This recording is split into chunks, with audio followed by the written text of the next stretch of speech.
Alright, coming in at number 10, we have the homunculus theory from Cars. Sure, I actually wasn't ready for this. Like, why do theorisy people with their brains need to go around making disturbing theories? Why can't they just enjoy movies? Why? So Disney Pixar's Cars is a great film. I love it. It's set in an alternate kind of universe where humans don't exist, or they don't seem to. Maybe they did one day in the past, but they aren't around anymore. We never meet a human. The only sentient beings seem to be the cars themselves. And boats. I did see some boats. But mainly, it's cars. Hooray for cars. Cars as far as the eye can see. Cool. Weird, but you know, it's a movie, so let's just let it go. Which is what some people should have done. Unfortunately though, some people pointed out that if this is the case, if there are no humans around, then why do the cars have windows, door handles, mirrors, and a steering wheel? These are functions made for humans. Well, a theory goes that humans are actually living inside the cars, and the car outer shell is like a strange exoskeleton. Do you remember the tiny alien in the person's head in Men in Black? It's a bit like that, but creepier. Someone has drawn a physiological diagram of what this would look like, and honestly, I don't like it. You can read pages and pages and pages of theory, and honestly we don't have time for the disturbing ins and outs, but I'll leave you with this. In the theory, they say that humans are lab grown in amniotic vats and then embedded within an automotive exoskeleton. Coming in at number 9, Carl was dead all along in Up. There is one super sad and morbid theory out there that goes that Carl, the lovely grumpy old man, died the night after the courts tell him he has to leave his home in his sleep. Everything else is said to be his adventure to heaven to be with his dead wife Ellie. Russell is said to be his guardian angel, but an angel in practice who needs to earn his wings. In the movie, he needs a badge for assisting the elderly to become a senior wilderness explorer. Now the theory says that Carl's guardian angel is a child because he and Ellie were never able to have one. So sad. The house that Carl and Russell fly away in is said to represent Carl's physical attachment to the present world, and floating up is said to represent his transformation from the real world to the spirit world. Paradise Falls in the movie is said to be the gates of heaven, which Carl eventually reaches. Was he dead this whole time? It seems the theory started on Reddit and ballooned from there. Pardon the pun, I'm honestly just trying to quell my pain with humour. Coming in at number 8, Boo grows up to be a witch. This is a Monsters Inc. and Brave collaboration theory. Right, so this one involves time travel and a bit of a stretch of the imagination, but bear with me. So basically I never thought that cute little Boo would turn out to be the witch in Brave. Like, what? It seems that there is an Easter egg in Brave that has got people cooking up a terrifying theory. It seems that there's a wood carving of a monster that looks a lot like Sully in the witch's cabin. Boo and the witch do after all have the same colour eyes. So basically the theory goes that Boo spent her life looking for Sully, which led her to go through many doors a la Monsters Inc. In the end, one door took her to the past and she learned to time travel. Remember the scene in Brave when the witch goes through a door and disappears? Is it Boo? She'd know how to do this. There are further suggestions that the witch has seen the future. She carves a pizza van from wood. Again, she carves the Sully. Maybe she's looking for him, allegedly. Honestly, I can't fathom Sweet Boo being a baddie, but good theory. Coming into number 7, we have another Monsters Inc. theory. This one is like a collaboration with Monsters Inc. and Toy Story. Is Randall Andy's monster? In the first and second Toy Story movies, Andy is the perfect age for a monster. In Monsters Inc., monsters go around scaring kids just like Andy to help generate power. Now we know that Disney and Pixar love a good Easter egg, and if you look closely, it seems they may have dropped a hint about what goes bump in the night in Andy's room while his toys are sleeping, or motionless. This theory was pointed out by the Super Carlin brothers, who I absolutely love. Have a look at this. Now, this does look a lot like Andy's famous cloud wallpaper, does it not? Also, is this Andy's door in the door lineup? Randall may have been Andy's monster all along. Ugh. Randall. Coming into number 6, Andy's dad was murdered, another Toy Story theory. So we've had a bit of news about this from the Disney Pixar camp, but before we talk about what may have been confirmed or denied, I want to talk about this worrying theory. It seems that a fan of the franchise on Reddit posted that they thought Andy's dad, who we never meet, is dead. It wouldn't be surprising, would it, knowing that Disney is basically the parent killers of the ages, like dead,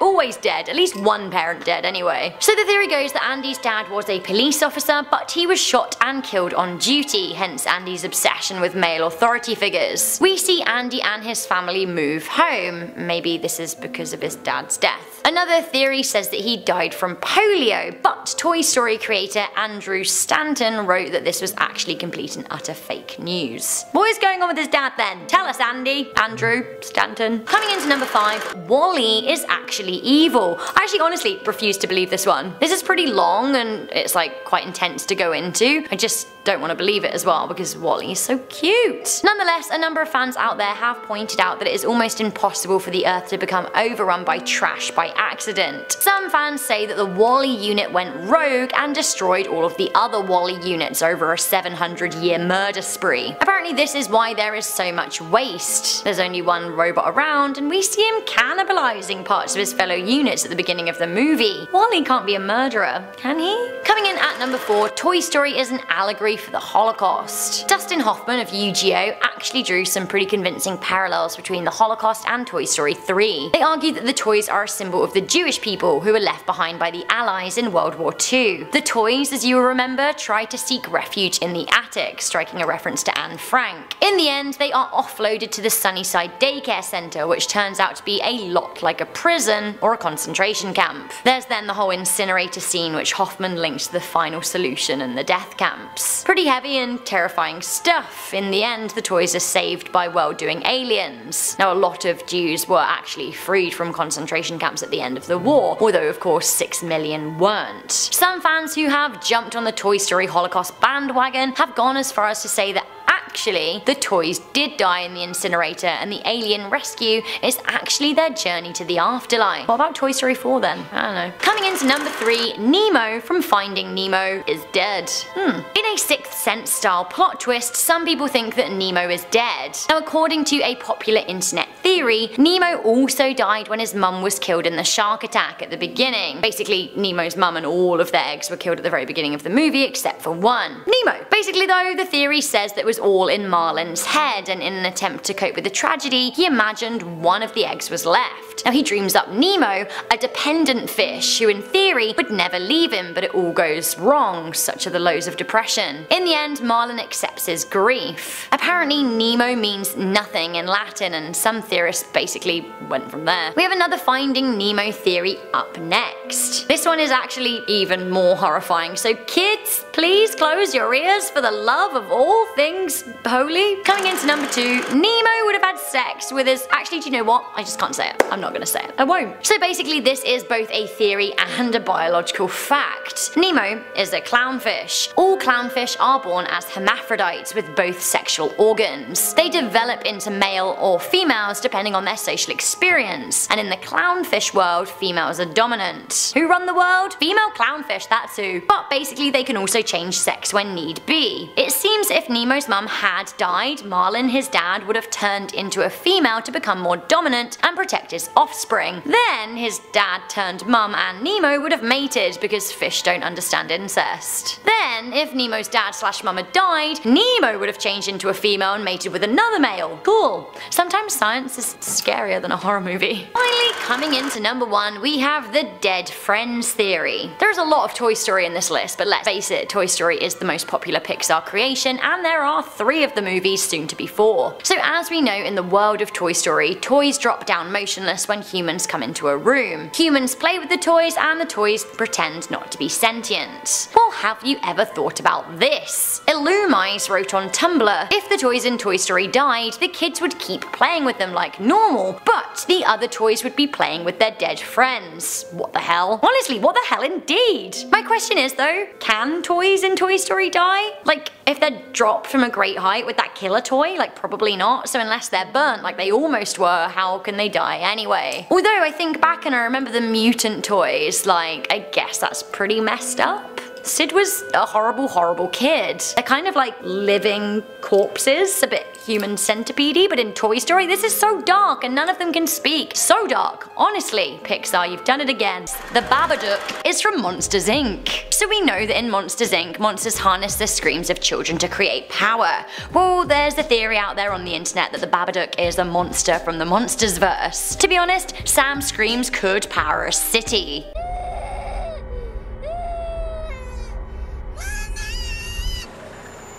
the Babadook book, the monster comes from a closet, which is classic Monsters Inc. behavior. Does Sam have his own door, and is the Babadook his monster? He's just a working monster like the rest of them, clocking in as 9 to 5. Then I have to say, maybe the gay icon Babadook with the smile and the colourful hat and sunglasses, maybe he could be the laughter era monster. See? It makes so much sense. Coming in at number 9, we have a huge aviation disaster and Edna Mode's death plot from The Incredibles. So Edna Mode is the woman who makes the superhero suits in The Incredibles, and if you remember correctly, she was very anti-cape. Dinah guy. Oh, he had a great look. Oh, the cape and the boots. No capes. Who can even blame her as well? We did learn that the superhero Stratogale died when her cape got sucked into a jet engine. This means that she also likely took the plane down with her too. A bird in the engine can do this to a plane, so a human, well, that's nasty. It is thought that the accident took place in 1989, forcing superheroes into hiding for 15 years until the film's release in 2004. So the plane does look a bit like a United Airlines plane. We suspect that the incident happened in America. Could this plane crash have been the real cause behind the Denver to Chicago Flight 232 crash? Some people on the internet certainly think so. In that crash, 111 people died and 185 people survived. Beyond that, it gets even darker. It is thought that actually a cape was included on the villain of the movie, specifically so he would meet the same fate. What about the people on the planes though? What about them? Coming into number 8, did Andy's mum abandon Jessie? This one has done a few rounds across the internet, and it seems that Andy's mum, the sole parent in his life, may have been a callous toy abandoner. We know that Jessie was devastated when her previous owner Emily grew up and left her. Clues lie in Andy's hat, which looks way more like Jessie's. Could it have been a hand down from his mum? His mum also mentions Woody is an old family toy, a collector's item from the 1950s, so maybe her parents. When we see Emily's room, it looks like Jessie and Emily were together in the 60s or 70s, making Andy's mum the right age to have been playing with toys, assuming she's in her early to mid 30s when the first Toy Story came out in the late 90s. In the box that Jessie is bundled into, we see other cowgirl paraphernalia, but the hat isn't there. Was the hat handed down to Andy? It certainly looks like it. Also, look at this shot of Emily as a teen. Could this be Andy's mum? It could be. Coming into number 7, Riley's parents aren't okay in Inside Out. Well, that's pretty worrying, isn't it? During Disney Pixar's Inside Out, we get to see inside people's brains, and I kinda like that. Not only do we see inside Riley's brain, we also get a little glimpse at other people's, specifically her mum and her dad's. Now the interesting thing though is that when we peek into her mum's brain, we see that sadness is the leading emotion running the show, and that in her dad's brain, the alpha emotion is anger. So, her dad is angry and her mum is sad. That's pretty depressing, isn't it? We also hear his angry brain refer to her as simply woman, which he says in a derogatory way. What? What is it, woman? What? It doesn't actually really seem like from this quick snapshot that they're a very happy couple. There are other theories out there that Riley is adopted, but that isn't particularly dark or scary, so we'll leave that out for now. Coming into number 6, the bad guys are helping each other in Ratatouille and Up. Ratatouille is one of my favourite Pixar movies, especially because I love food, and a cooking rat is hilarious. I also loved Up, although I am not down with the character of Charles Muntz. He learned that dogs are sentient, and he basically then ends up abusing them as slaves. How did Muntz even find out that animals can communicate and work with humans? Well, some people think that he was in cahoots with the villain of Ratatouille, Chef Skinner. So Remy the rat works with Linguini to create beautiful food, but when Chef Skinner finds out that Remy can cook, he tries to capture him and put him to work on a soulless frozen fast food project. In the end, Chef Skinner gets away, and the theory goes that Skinner flees France and heads to South America, where he met the villain Muntz and told him the animal's secret. With that information, Muntz is able to develop his collars. Also, does this snap from Ratatouille foreshadow it all? Possibly. Coming into number 5, Toy Story is promoting the Illuminati. There's nothing like a mid-list top 10 appearance of the Illuminati. It's classic, it's a tale as old as time. This honestly is a bit of a stretch for me, but some people are convinced that Toy Story has hidden Illuminati themes. I don't know though. There are straws to be clutched and people are gonna clutch them. People are pointing out stars on the wall of Andy's bedroom. Stars of course are made of triangles, and triangles are of course the ultimate symbol of the Illuminati. Also, inverted pentacles are a thing, and they're spotted in a toy store. There also seems to be a sun pyramid on display. Lotso also references pyramids, and Mrs. Potato Head has just one eye. Honestly, I do think this theory is ridiculous, and I don't believe that Toy Story is controlled by a murderous and elusive secret order, but maybe I'm a skeptic. After all, what was happening at Walt Disney's Club 33? Coming into number 4, Andy has no friends, and maybe he's a clone. There is something weird going on with Andy. Have a look at him. Here he is. We know that he loves playing with his toys, but does he actually have any friends? Sure, we meet them, right? But do we? There's a scene in which Andy is seen hanging out with his lad mates. The only thing is, they all have the same face. Andy's face. Even Sid looks a lot like Andy, just with different colour eyes. When Andy grows up, he looks a little different, but the theory goes that as a kid he didn't actually have any friends. He invented them in his mind. That, or he's a clone. Some people even think that Sid and Andy are related. Okay, listen, I don't like saying this as much as you guys aren't gonna like hearing it, but there are some darker sides to Toy Story when you really think about it. Get ready because I'm only gonna say this once. Coming in at number 3, the toys have all seen Andy masturbate. Good, great, can we move on now? No? Well, basically all the toys likely witness Andy's transition from boy to teen and all of the dark stuff that involves. Why worry your webcam is watching you when you have a room filled with eyes watching you until you finally get rid of all of your toys? But I have to say, even people I knew at university had a teddy on their bed, and that's pretty grim if you think that all toys are real and can see you. Stop watching me! Coming in at number 2, Sully was murdered and turned into a toilet seat cover. Okay, so in one of our Disney scary theories, we talked about how Zazu said to Mufasa that Scar would make an excellent throw rug, and then he turned up in Hercules as, well, a rug. Well, we can write that one off as karma. Yes, I think that hunting sucks, but Scar was the literal worst. You know who wasn't the worst though? Who was arguably actually the best? Sully of Monsters Inc. It seems unfortunately though that the lovable monster may have met the same nasty fate. In one scene of Monsters Inc., Randall, the creepy monster, explains to Sully why he hates humans. He says, "I've heard humans skin monsters and make toilet seat covers out of their fur." Sully's like, that's nonsense, and sure. Unfortunately though, in Pixar's short, Partysaurus Rex, we see a very suspicious looking toilet seat cover. Like, it can't be. Can it?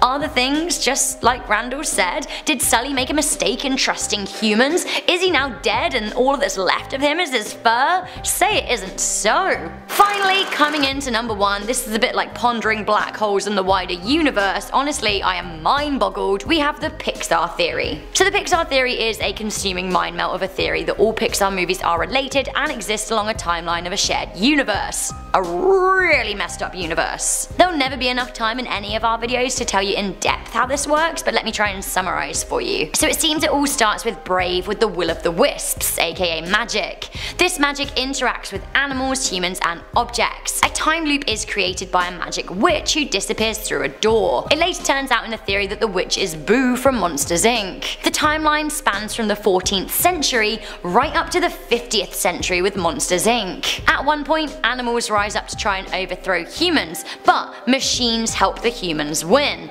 But then the remaining humans were sent off into space on a ship called Axiom amid a worldwide takeover from an evil corporation BNL. It goes on, but it's a mind melt.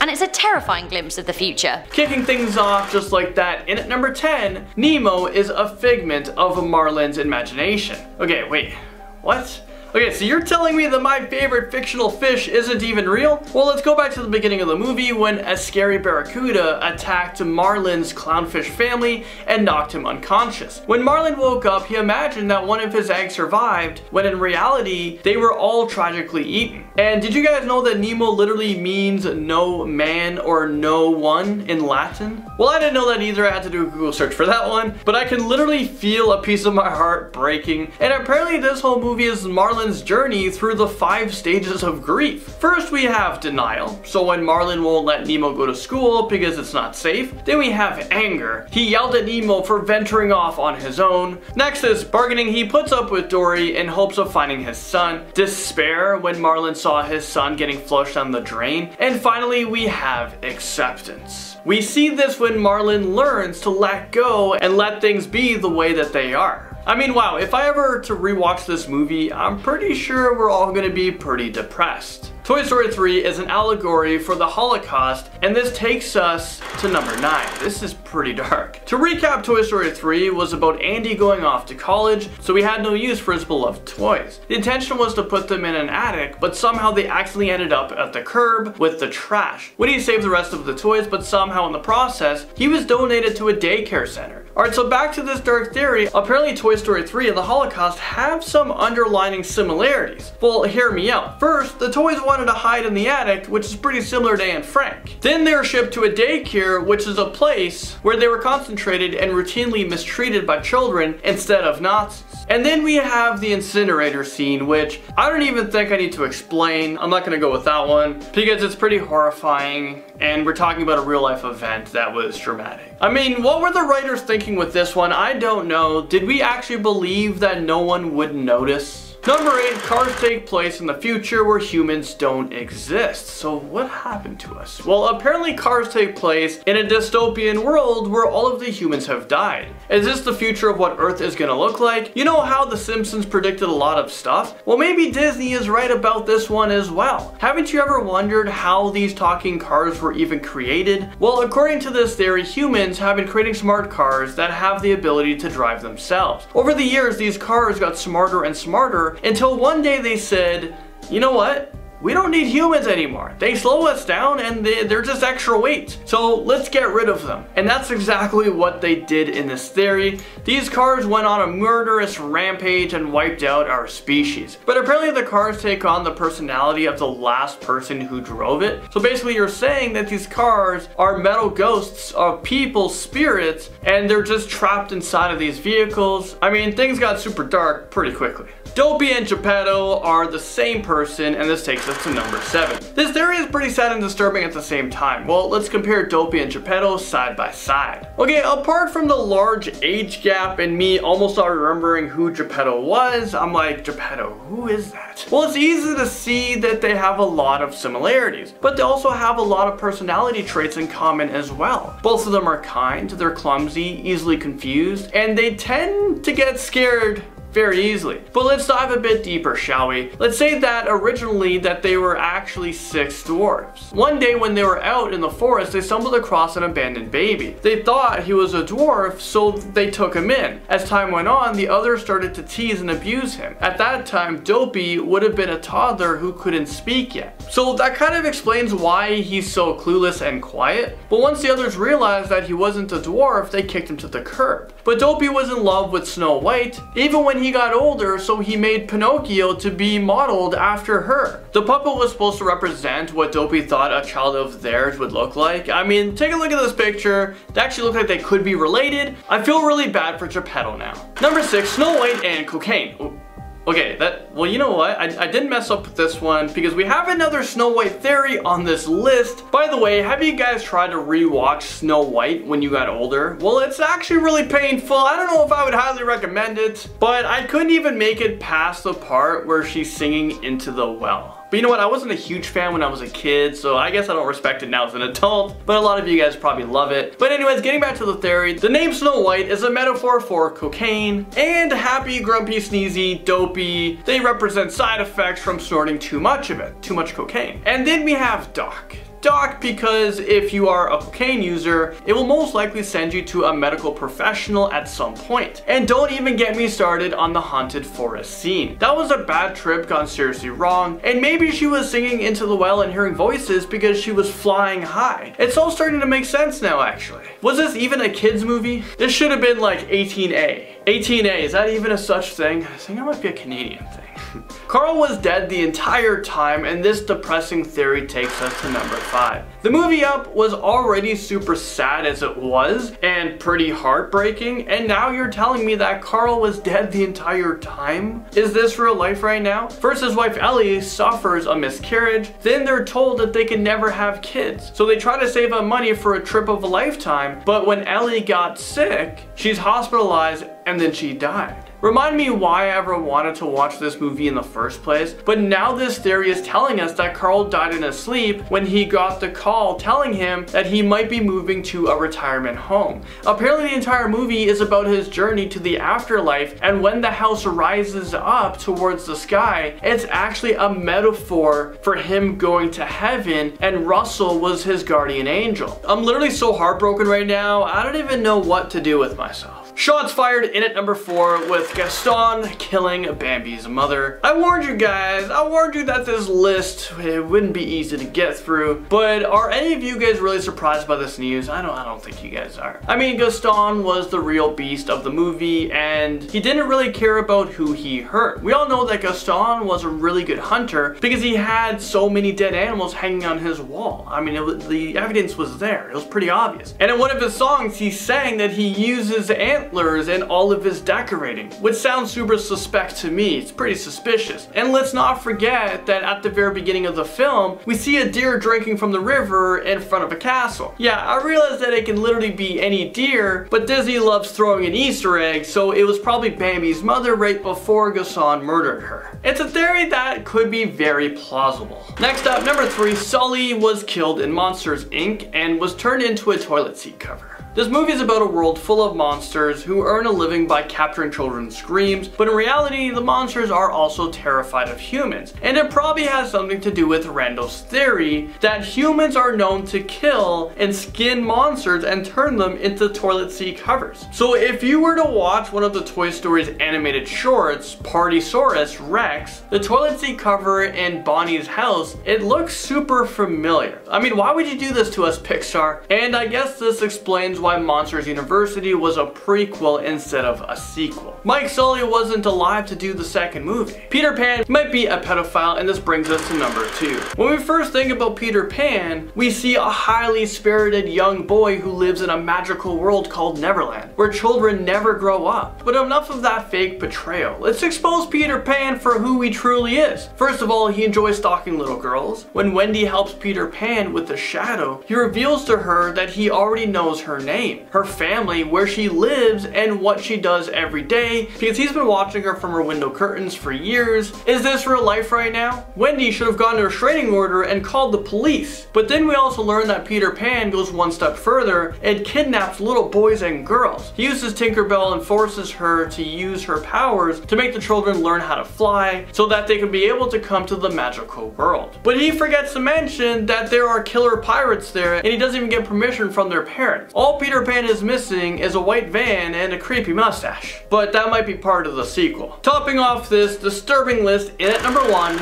we got Peter Pan again. Peter Pan is an angel of death. So if he's not a pedophile, he might be this. What's going on with Peter Pan? Why hasn't he been arrested yet? First he's kidnapping people, and now he's the angel of death? Well, let me explain. Apparently Peter Pan is a deranged psychopath who kills lost boys when they become adults. This explains why kids never grow old in Neverland, and maybe Captain Hook was one of the good guys after all. Some even say that Captain Hook used to be a lost boy, but he discovered what Peter Pan was up to, so he was able to escape and made it his life mission to put an end to Peter Pan. Once he's done with the lost boys, he probably throws them in crocodile-infested waters. Starting off at number 10 now, we have Same Faces. At the end of 2017, The Mirror posted an interesting theory about the original Toy Story movie. Have you guys ever noticed how similar the faces look in that movie? Now when I say that, you may think I mean the toys' faces, right? I mean, they're all basically plastic toys. In real life, plastic toys all kind of have that similar vacant expression, a bit dead behind the eyes. However, this story pointed out that the toys actually had quite different looking faces. It was the children that looked creepily similar in the original Toy Story movie. Early on in that movie, we see Andy playing with his toys. Later on, we see Andy's friends attending his birthday party, and they look very similar to Andy. Like, almost identical. They also look just like Andy's neighbor Sid, the boy who likes to torture toys. What's going on here? Why does every kid in this movie have the same face? Some people say this is just a product of animation at the time. Although Pixar's animation still holds up almost 25 years on, they were still limited by what they could do. Perhaps that is the reason. Others say that this isn't true because they managed to make the toys look all so unique. Some say that the humans in the movie are actually the toys, and that what we think of the toys toys are really the living people, if you can get your head around that. That would also explain why they're able to move and talk, but it also produces a whole bunch of other questions. Next up at number 9 now, we have Andy's father. Fans of Toy Story will notice the absence of Andy's father throughout the Toy Story movies. Some people say that his parents just weren't together, or maybe they split up, but others think that Andy's father died. One Reddit user suggested that Woody was the last toy that Andy ever received from his father before he died. Andy's mother noticed how much Woody helped Andy through the grieving process, and so she kept buying him more and more toys to help him deal with the pain. This is why Andy's toys remained in his toy box even when he was 18 years old. They weren't just toys to him, they were his last connection to his father. Now despite all of this, Andy decided to give them away when he went to college, and we see how much it really hurts him to do that. If this theory is true, then the toys in Toy Story helped fill a very dark place in Andy. They were much more to Andy than just childhood toys. Moving on to number 8 now, we have the Immortals. This is a very weird theory that came from Reddit and was written by Nameless88. He said he thinks the toys in Toy Story are immortal. They cannot die. This doesn't mean they can't be destroyed, it just means they can't die of old age, so to speak. This means they will outlive every owner they ever have. The toys' time with Andy will just repeat all over again when he gets old and dies. This is quite disconcerting when you think about the tortured toys in the first movie that Sid made that are very much still alive, albeit horribly mangled. Those toys are technically still alive. Perhaps they even feel the same pain as we do, and it will never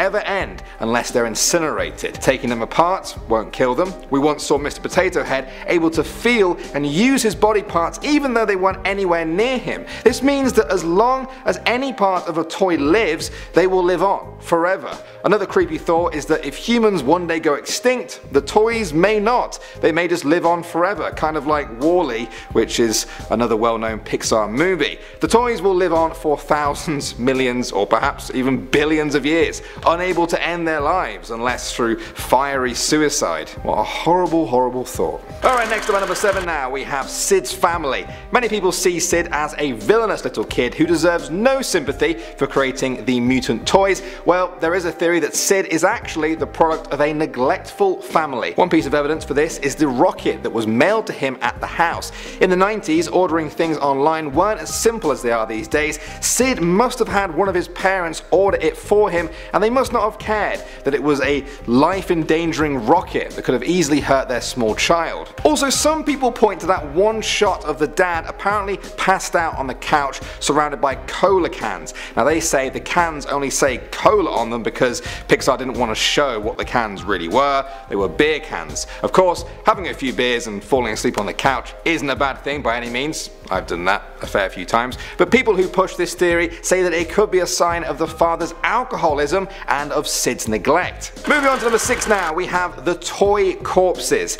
This is a pretty dark theory that contradicts the immortal theory we heard before. In July 2018, Baron Stigman tweeted out that his daughter had ruined Toy Story for him forever. Apparently, she said that if one of the toys died, then Andy wouldn't know and he'd keep on playing with its corpse. Before long, this tweet blew up with people sharing their shock and horror at this theory. One user said this thought had scarred them for life. Another thanked them for ruining Toy Story as well. What about you guys? Is that thought gonna just creep you out every time you watch Toy Story? Maybe it's done that to me already. Coming at number 5 now guys, we have the Illuminati. This is perhaps one of the most bizarre theories I've heard so far in anything actually. I can't even quite wrap my head around it, but here I go. It was written on the Brainbender site by David B. He says that the plot of Toy Story 3 is a clever predictive programming of what the Illuminati would do if they were in power. They say that, as Alex Jones predicts, if nuclear bombs ever went off in American cities, the Illuminati would use it as an excuse to start the North American Union,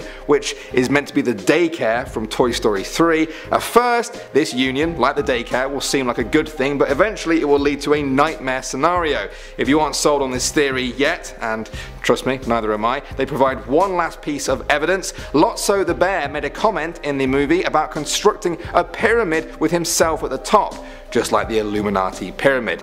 It's Lotso! He's made us into a pyramid, and he put himself on top! Anyone concur with Ken? If you want to read this full story, then please go and check it out. Perhaps you can make some more sense out of it than me. Moving on to number 4 now, we have special training. This theory comes from Reddit user Octogenarian Sandwich. Great name.